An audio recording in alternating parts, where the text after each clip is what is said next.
మనమందరం బర్త్‌డే ఎట్లా జరుపుకుంటామో అందరికి ఎరికే. కానీ మన అమ్మలు, అమ్మమ్మలు, వాళ్ళ అమ్మమ్మలు ఎట్లా జరుపుకునేది ఎరికేనా అనులా? ఎవ్వళ్ళకి ఎరికే మాకేం ఎరక వాళ్ళు ఎట్లా జరుపుకున్నారో?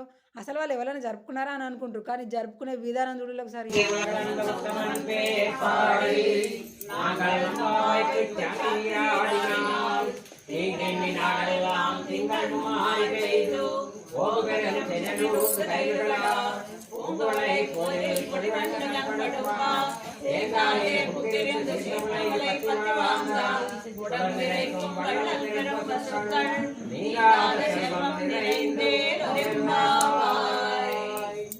అక్షంతలు వేయండి అందరికి.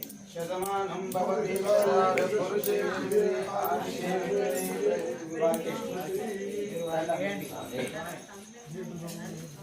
తమ్మడి కొట్టారు గట్టిగా